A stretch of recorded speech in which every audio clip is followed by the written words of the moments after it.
Saudara-saudara sekalian, larangan masuk rumah.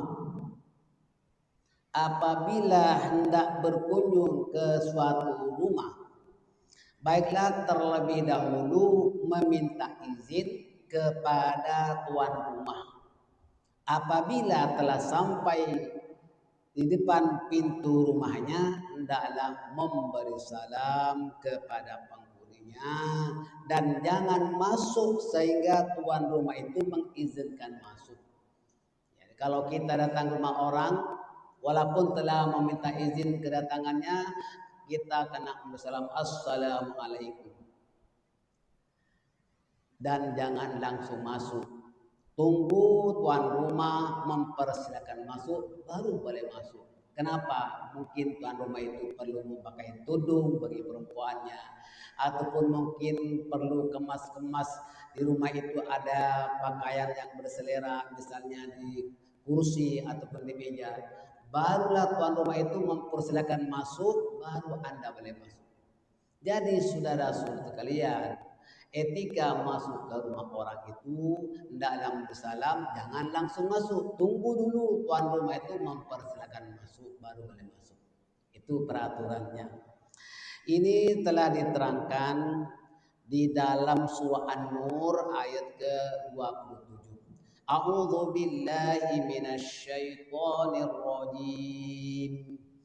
Ya ayyuhalladzina amanu la tadkhulu buyutan ghayra buyutikum hatta tasta'nisu wa tusallimu ala ahliha dzalikum khairul lakum la'allakum tadhakkarun. Wahai orang-orang yang beriman, janganlah kamu memasuki rumah yang bukan rumahmu sebelum meminta izin dan memberi salam kepada penghuninya. Yang demikian itu adalah lebih baik bagimu agar kamu memperhatikan. Saudara sekalian, walaupun ayat ini hanya melarang memasuki rumah orang lain tanpa izin, namun etika dalam Islam, siapapun seharusnya meminta izin ataupun memberitahu kedatangannya, meskipun tuan rumah sendiri.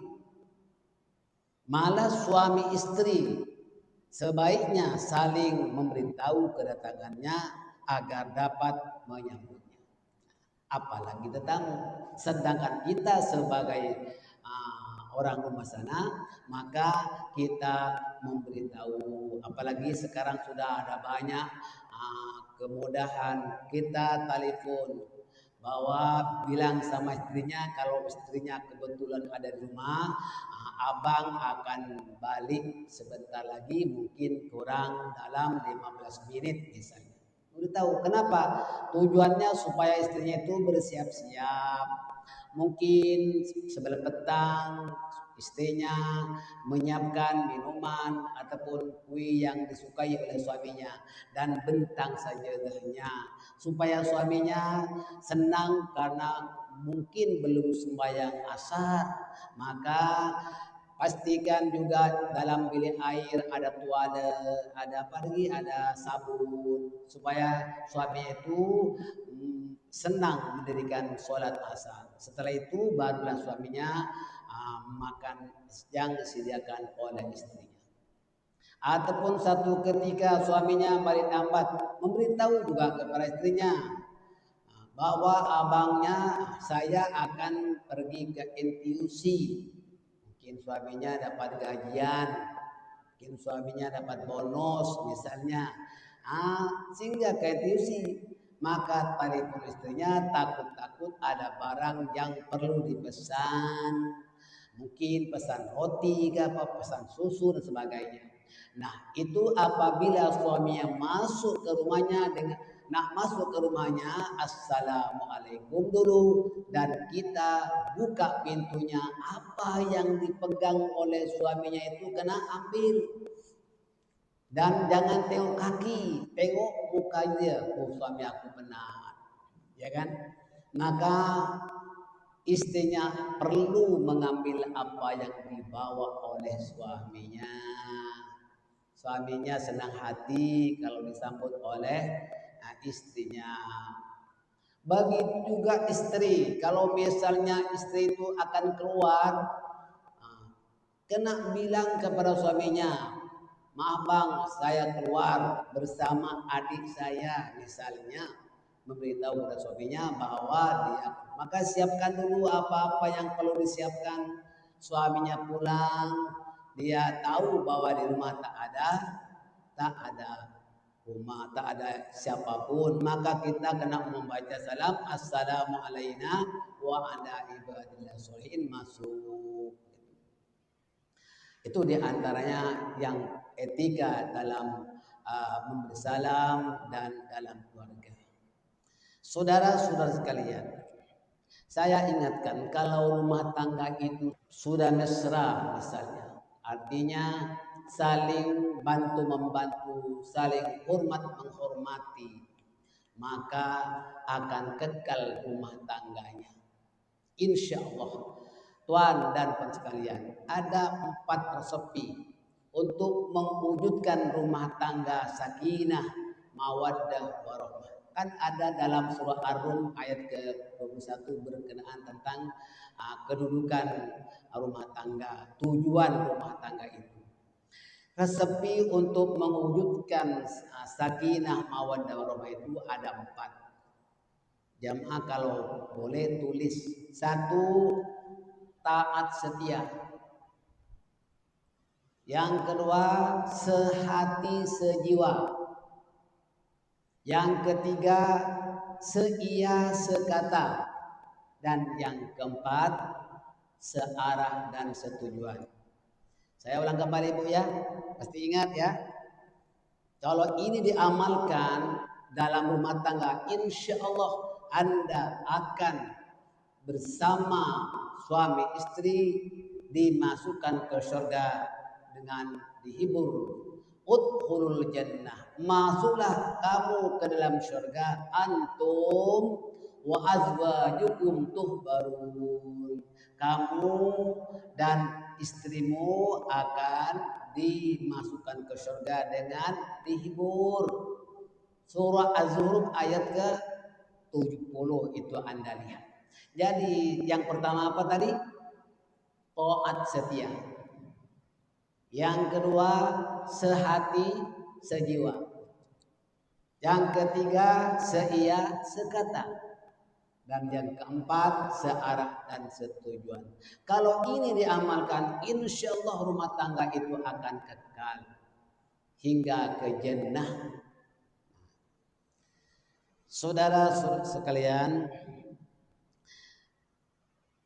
yang kedua, jika anak hendak masuk ke bilik ibu bapaknya, mestilah terlebih dahulu mereka mengetuk pintu, meminta izin.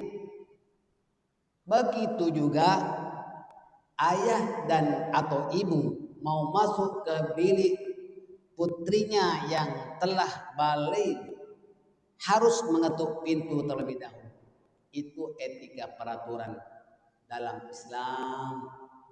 Maka kalau sekiranya anak itu sudah dewasa, begitu juga ibu bapak mau masuk ke bilik anak yang sudah balik, kena ketuk pintu dulu, baru kalau dibuka baru masuk. Itu peraturannya. Nah, kalau misalnya kita kan cucu, sama juga. Kalau cucu itu masih kecil tak apa-apa. Tapi kalau cucunya sudah balik, nak masuk bilik nenek ataupun bilik datuk, perlu diketuk terlebih dahulu. Ya, seorang istri, nah nih, tidak boleh mengizinkan lelaki yang bukan mahramnya. Dengar tak?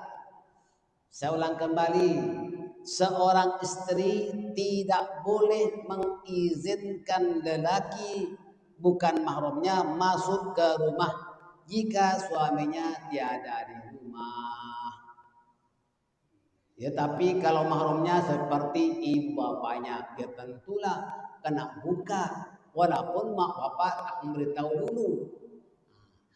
Dan tentu kalau mak bapak datang ke rumah, telepon abangnya, bang, ibu bapak kita datang ke rumah. Mungkin suaminya itu akan layan baik-baik, tanyakan apa yang yang diperlukan, mau makan apa nanti saya belikan, kan begitu. Itu rumah tangga yang bahagia, istrinya yang soleha, suaminya yang soleh, insya Allah. Begitu juga saudara-saudara sekalian, kalau yang datang ke rumah itu adalah adik-beradik pun boleh. Itu mahramnya. Boleh masuk walaupun suaminya tidak ada. Tetapi saya tanya sama jemaah, boleh tak kalau yang datang itu sepupunya? Jawab, sepupunya datang walaupun kenal, suaminya tak ada di rumah. Boleh masuk tak sepupunya itu? Jelas tak boleh, sebab sepupu itu bukan mahram walaupun kenal. Kalau suaminya tak ada, jangan dibenarkan masuk. Tanyakan saja kepadanya apa-apa pesanan yang perlu disampaikan kepada suaminya. Sebab sepupu itu bukan mahram. Cukup paham? Mudah-mudahan bermanfaat.